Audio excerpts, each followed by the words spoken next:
When you are given a second chance to live, you reevaluate every facet of your life. I knew that God had more in store for me. I didn't know that that more would be me finding a lump in my breast because I couldn't fight for a marriage and fight for my life. I chose me. Welcome to Our Power Lounge, where we invite you to come as you are and leave more powerful. I'm your host, Tatiana Mott, and this is what power sounds like. This is our power.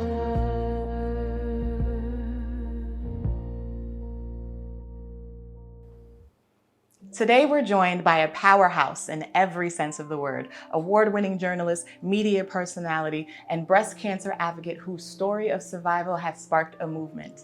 Lyndsay Joy Levingston, founder of SurviveHer, a nonprofit organization on a mission to educate, uplift, and empower women and men, particularly women of color, through their breast cancer journeys. After being diagnosed with breast cancer herself, Lyndsay turned her pain into power, using her platform to amplify awareness and to help others. She's smart, radiant, full of heart, and I am so honored to have her here today to share her journey, her joy, and the community she's built along the way. Hi, Lyndsay. Hi, Tatiana. You're going to make me start crying. That was such a beautiful introduction. Thank you. I'm so honored and humbled for this opportunity to chat with you in the lounge. Oh, well, thank you for joining us. You know, I feel like the intro has to be as beautiful as you are because you are beautiful in and out. And one thing that you already noticed, but people watching at home might not have noticed, but I had to wear my breast cancer awareness pink. And it's not just any breast cancer awareness pink, it is a dress that you gifted me. And it looks, you wear better than I did. Oh, I doubt that, but thank you. It's gorgeous on you. It's Thank perfect. you. So before we get into your story, because I know you've got a lot to share, I want to do a little bit of a kind of an icebreaker or warm up to slowly introduce people to the wonderfulness that is you. So we're going to do a quick word association. So let me know the first word or phrase that comes to mind when you hear the following. So the first one is power. Fearlessness. Okay. Love. Mom. Oh, I love that. Community. SurviveHer. I love that. And last one, faith. Ooh, Jehovah Jireh. He's Amen. my provider. Amen. And my healer. I love it. And so I said community and you mentioned SurviveHer. So of course we are here. It is October. It is Breast Cancer Awareness Month. So tell us a little bit about who you were before SurviveHer, before the diagnosis. Who is or who was young Lyndsay Joy? Ooh, young Lyndsay. So pre-SurviveHer, Lyndsay was a working TV news journalist in New York City, really climbing the ladder, pounding the pavement in the #1 media market, hustling and bustling. And I was active and socialite. I really enjoyed the work that I was doing. But I will be honest, I knew that God had more in store for me. I didn't know that that more would be me finding a lump in my breast. Wow. And when that revelation, when that lump was discovered, where were you? Like, what was your mindset? What were you doing? What was life looking like at that time? So it was the summer of July 2019, and I was at this point freelancing and just trying to figure out what was next, where I was going to work, what I was going to do, and what really made sense that was purposeful. And I was in the shower doing a self-breast exam, which I highly recommend every woman do, make it a habit. And I found the lump in my right breast. And at first I'm thinking, oh, maybe it's like a cyst, or maybe my bras are too tight, or the underwires poking into my breast tissue. Breast cancer was certainly not on my radar because I was unaware that I had a family history at that time. But I remember being in the shower, feeling that lump, and taking immediate action, advocating for myself to get a mammogram, because I was 37, and thank God I had a woman of color gynecologist who also advocated for me and pushed for my mammogram, to order the mammogram. So subsequently, 3D mammogram, breast ultrasound, biopsy confirmed it was cancerous. Wow. And my life changed, well, I will say, for the better after that. Really? And so for the better, I know it wasn't for the better right in that moment. So what was the shift for you? Because this was 2019. And we all know that a year after that, or not even a year after that, a lot of other things changed. You mentioned that you were grateful that you had the gynecologist that you had, who was a support system in that, like, she advocated for you and helped you get to the point where you can get diagnosed and start treatment. But what other support did you have during that time? Because the world got quarantined shortly after, so I'm sure it was not that easy to have support through this. You mentioned something that was so true. In that moment, Tati, I was in fear. I was shocked. Like when I received that news, Lyndsay, you have breast cancer, I was just really surprised because, oh gosh, how did this happen to me? I'm active, I'm fit, I'm healthy. And it just caused this mental shift, spiritual shift, emotional shift in my life that ultimately resulted in me starting an organization, a community. I would say making some choices about relationships that I was in, and really like cleaning house, i.e. cleaning house representing my life. And it allowed me to make a purposeful pivot into work that God called me to do. He had that plan already destined for me. As Jeremiah 29:11 says, He has a great plan for all of us to give us hope in the future. I just didn't know at the age of 37 it would be breast cancer, that I could then pivot into a purposeful work as an advocate, an awareness advocate. I love that. And so in starting SurviveHer, what was the impetus for that? Was it that you were looking for community? Was it that you wanted to help others? Both. I wanted to help others, share all of the information that I learned, because undergoing chemotherapy, 15 rounds of bilateral breast mastectomy, breast reconstruction, genetic test confirmed I carry the BRCA1 gene mutation. I then had a procedure to remove ovaries and fallopian tubes to reduce my risk of ovarian cancer. And I was like, ooh, I had you could say just stacks and stacks of information, paperwork. So much so that I knew I didn't want to move forward in my journey and survivorship withholding the information and not sharing. I thought that would have been selfish of me. So I just started sharing my story.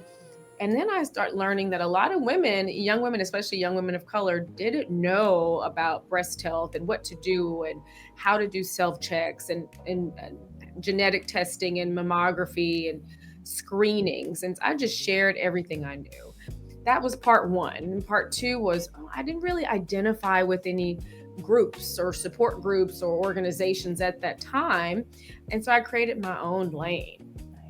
And just surrounded myself with other survivors and friends and family, and SurviveHer just took off and grew and has evolved into what I would say is a movement, a pink movement of love, of support, of information, and empowerment. I love that. You mentioned you were 37, so I'm 37 now. And I actually have 3 friends of mine that I grew up with that are around the same age as me that were also recently diagnosed within the last few months with breast cancer. And so I know they say to wait till you're 40 to get your mammograms, but as we're seeing, some of this stuff is happening sooner. And then you also mentioned that there were things that you realized people didn't know until you started sharing.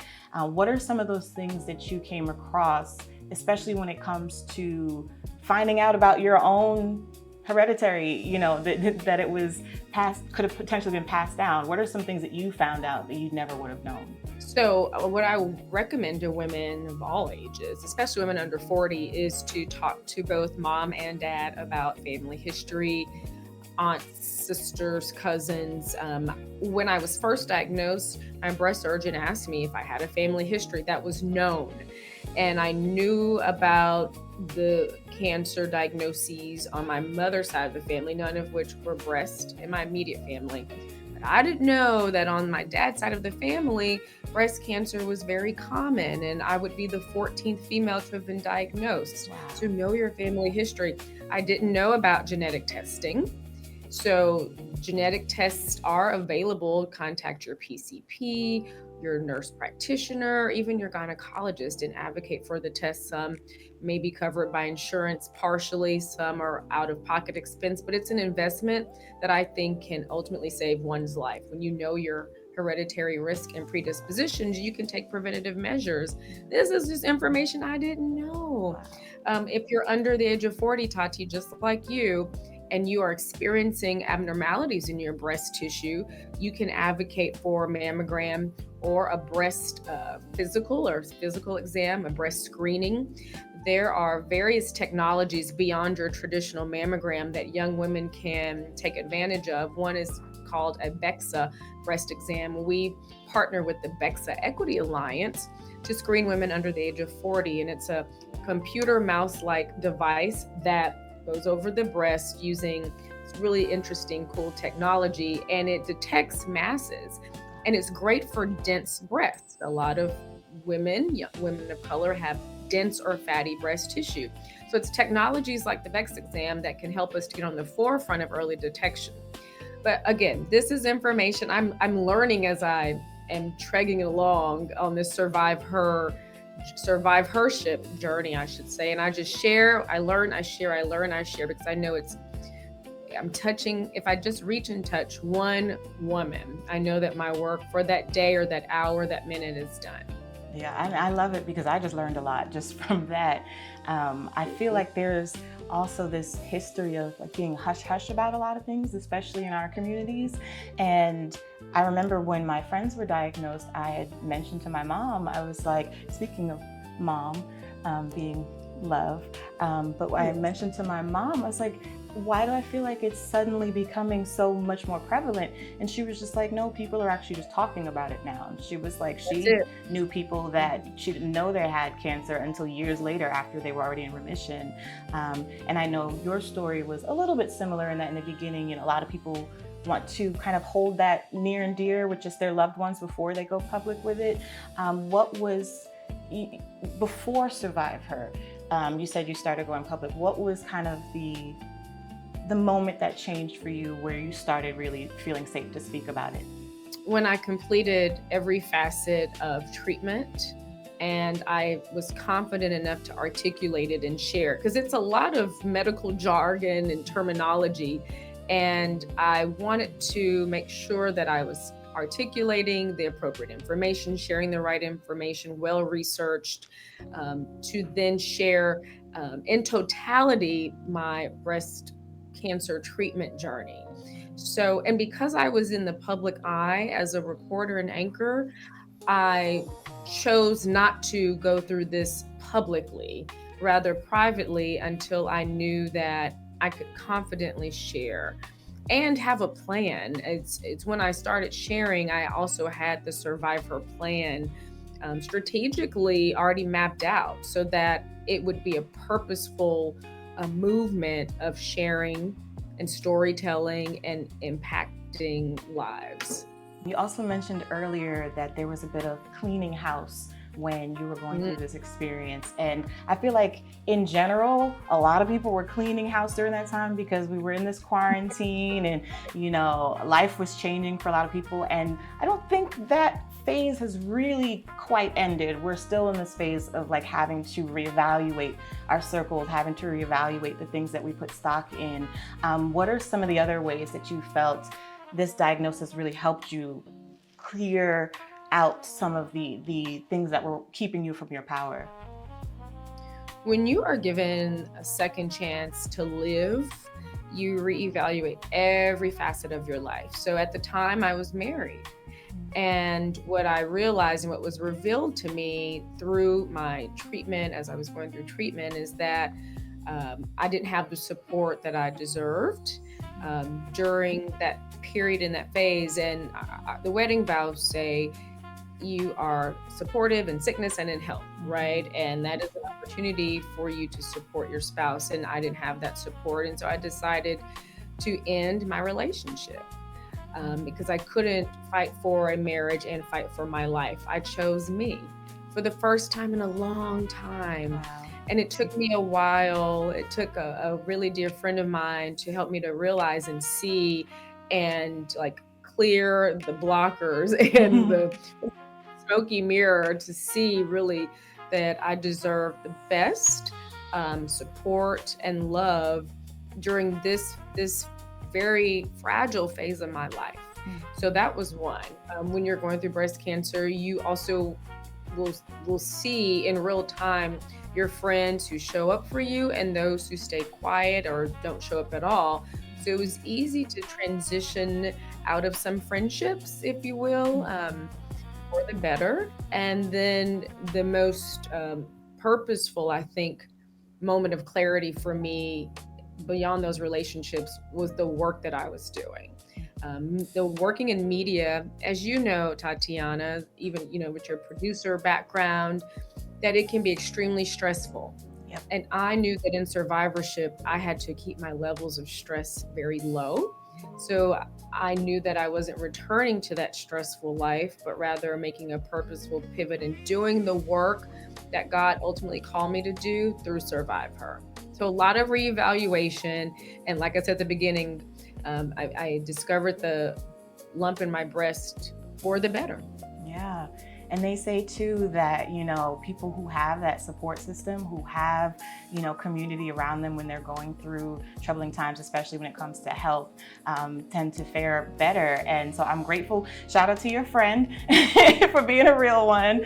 And I can only imagine going through, this life-changing diagnosis, this global pandemic, and now a divorce. Like, I'm sure there's levels of fear of having to keep stepping into the unknown, and your friends helped you get through that. Your faith helped you get through that. What are some tips that you have for anyone else that may be going through it and they're just afraid to take that next step? So the first thing that I would say to any woman who's going through it, recently diagnosed, is to pray, lean on God, and just automatically and immediately declare yourself healed and restored. That positive mindset really does make a difference. In fact, I'll never forget that my breast surgeon told me that 90% of this journey, I don't like to say battle, but 90% of it is mindset, a positive mindset. The 10% is just taking your medicine, following the doctor's orders. And so I maintain a positive mindset throughout. Protecting your peace is important. Surrounding yourself with positive people, friends, and loved ones who really have your best interest at heart. And knowing that it's temporary. I thought, oh my gosh, I'm going to be in chemo forever. And next thing you know, I was ringing the bell. And next thing you know, my hair was growing back. And baby, it is thick under this wig. Your hair won't grow back, okay? It's going to grow back. I had cute chemo curls, and then like overnight it reverted to like a 4E texture. What was going on? I don't know. So I wear protective styles with my natural hair. It's too hard to manage. So I share that to say to the women who are going through it, just know that there is a pink light at the end. It's only temporary. It's a speed bump, if you will, but you'll get on the other side and you're going to thrive. And when you thrive, just remember to give God all the glory in anything that you do, whether it's starting your own organization, helping other women, educating other women. Just know that your life has purpose and will, and you will thrive. I love that. Oh, you're awesome. You're awesome. I needed to hear those words. And I know even like, because I'm a pretty positive person as well, but sometimes you have those days, you have those moments where just every little thing just adds up, where all of a sudden the dog is waking me up too early, or which, by the way, I have a dog specifically because I was going through some of those days during the pandemic, and I know that just getting outside and getting a little bit of sunshine, like having someone else to look after was something that I needed. And so getting a dog was like, all right, I gotta go for 4 walks a day, regardless of how I feel. I gotta put clothes on. So what are some things that on a daily basis, when you have those little low moments, like helped you? Okay, so as when I was going through chemo, there were some days of extreme fatigue and I just didn't want to get out of the bed, but I forced myself out of the bed to move my body. And on the days when maybe a day or two after treatment, I would go to Zumba, kickboxing, and anything I could do to keep my heart pumping, keep myself healthy and my body strong to power through what was a very aggressive treatment plan. So move your body, play music, have dance parties. If you are going through chemotherapy and you're going to lose your hair or you lost your hair, slap a wig on, lashes, and just like rock through it, power through it, and just have fun. Like, just if you maintain this sense of optimism and hope, your prognosis will complement your mindset and your outlook. I truly felt that. I was, the nurses were like, why does she have a wig and lipstick? And I felt great going to chemo. I wanted to look my best. Some days I just wore a turban over my bald head. You just have to do what works best for you, but stay encouraged and stay positive and keep your body moving. I love that. And speaking of keeping your body moving, that actually brings us into the next segment, which I like to call the Power Playlist. So one thing that we'll be doing throughout this series is we'll be creating a playlist that all of our guests find empowerment through. So that can be songs, podcasts, audiobooks, anything that either got you through that moment or getting you through these moments today. What are your top 3 that you can think of? Ooh, okay. I love gospel music, and I'm Never Lost was on my list. I have a chemo playlist. Never Lost. Actually, it was surgery. And then anything by Beyonce. I think right a year after I finished treatment, maybe we're a year 1 or 2 in SurviveHer, Break My Soul came out, and I thought that was so appropriate because I didn't allow breast cancer to break my soul. So gospel, anything by Beyonce, really curated my playlist. I love it. And SurviveHer, I'm a survivor, of course. Like, that's our answer, right? Of course. That has to be on the playlist. Oh, and a little Shaka Khan, I'm Every Woman. Oh wait, no, was that Whitney? No, Shaka Khan. No, Shaka Khan. No, you're right. Yeah, Shaka Khan. Mm-hmm. I love it. I love it. And so I'm going to do a little bit of a trivia section as well to kind of test how much you know. But don't worry, I'm not going, it's kind of like an open book test. So the first question is, true or false? Black, Asian, and Latino women are more likely to be diagnosed younger and with more aggressive tumors. That is extremely true. And I was one of them. And so what is something about that? Like, what leads to that? Do you know what leads to that stat? There are several factors. I can speak specific to African American women, and it all stems back to and traces back to our roots in Africa, our ancestry, and our genealogy. I would also point to socioeconomic factors, lifestyle factors, environment. And by the time we are, when we are diagnosed, it could be that we are not going to the doctor, or we have barriers, economic barriers, or employment barriers, financial barriers. So those are some of the factors that contribute to diagnoses, but genetics, the fact that you're a woman of color just means you're at higher risk. Interesting. So October, as we know, is Breast Cancer Awareness Month. But what is the national day dedicated to mammography awareness? Oh, I don't know. I encourage women to get mammograms 365, not on Christmas. But what is National Mammography Day? So it's actually also this month. It is the 3rd Friday of October. So this month it will be October 17th. Okay. Learn something from you. Awesome. And then the last one, this is going to be the hardest one. But in what year did SurviveHer launch? That's so hard. 19. We launched in October 2020. And you have accomplished so much in 5 years. I am so grateful to be a part of your community. Maybe not as is it breastie? We call each other breasties, but you are support her. Oh, I your love support. that. And so with SurviveHer, you have different events throughout the year. I was blessed to be able to sing at one of them. But you also have an annual soiree. So you have one coming up pretty soon. Tell us about that a little bit. So our fifth annual Survivor Soiree. So it's our fifth anniversary. So it's the year of SurviveHer. And our Pink Night of Giving will be hosted Thursday, October 2nd at the Soul 7 Restaurant and Terrace at the Thompson Hotel on Allen Parkway, sponsored by Advantage BMW Midtown. And it is going to be a fabulous evening. Our goal for the night is to raise $100,000 to provide critical financial assistance for uninsured and underserved women in Houston, funding life-saving mammograms because a mammogram saved my life. So we love to give back to support women who can't afford that screening, and also support women with breast health services. So it's going to have live music, DJ. LaToya Luckett is our guest host. She's returning this year to lend her talent. We're going to have a silent auction, a live auction, and an added bonus this year, an after party poolside at the Thompson. So it's going to be a wonderful evening. Lots of pink, lots of VIPs and supporters. We'll celebrate survivors.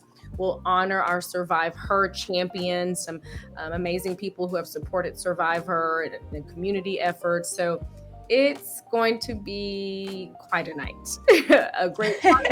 Sounds like it. And then to end things out, I want to ask two questions. So one is, what advice do you have for anyone else who wants to start a movement or start an organization or something like you did with SurviveHer? Ooh, that is such a great question, which I get often. I would recommend and suggest that you start with your why. Don't, you could create a business plan, a strategy, but start with the why and then build upon that. What is your goal? What do you want to accomplish? And what solution can you solve? There's a lot of problems in the world. So you want to think of the why and the solution. And is your idea unique? What makes it unique? What makes it, what's creative about it? But I would say start small with the why, and then you can build your business strategy, which is what I did, 25-page deck. Thanks to my friend, the one who empowered me to file for divorce. She also helped me build my business plan. And then you build a community slowly but surely. Then there's like marketing, trademarks, getting your website domain. There's so many small facets that I had to learn as I was progressing in building the business, the nonprofit. And know that entrepreneurship is not for the faint of heart. It is going to require all of you.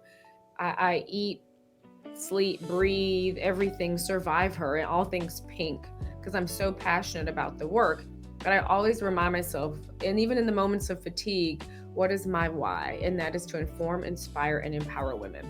I stand strong on the mission statement, and that is the goal to execute on every day of my life. As you're sitting there in front of your pink wall with your pink on, I love it. And so I would love to close out. I'm going to end every episode the same way. I am a strong believer in speaking things into power. And in fact, this show came out of me speaking it into power, and my videographer, who is amazing, his name is Vic. Vic, how do you pronounce your last name? Heron, Vic Heron. I spoke it out loud. Vic heard, Vic said I'm on board, and so here we are. And so I would love to hear anything that's on your heart that you would like to speak into power in this moment. Speak into power. I speak into power, healed, whole, restored, refreshed, renewed women. Women who have identified their purpose. I speak life. I speak prosperity. I speak abundance, and I speak divine breakthroughs. And whatever it is that you are praying about or believing in, or an idea that you want to birth, I speak all of that into the universe, and I speak power over you, the woman who's watching this. And so it is. Thank you so much for joining us, Lyndsay. You're welcome. It was so much fun. I love this conversation. We could talk another hour. I know, right? But you know, people's attention spans are short, so we're going to keep it to a half hour. Phenomenal job. Wonderful interview. Thank you. And I just pray for continued blessings and that your show grows into a national syndicated show. That's what I speak. I receive it. Thank you, Lyndsay, and thank you all for pulling up a seat in the lounge. Until next time, stay powerful. This is our power.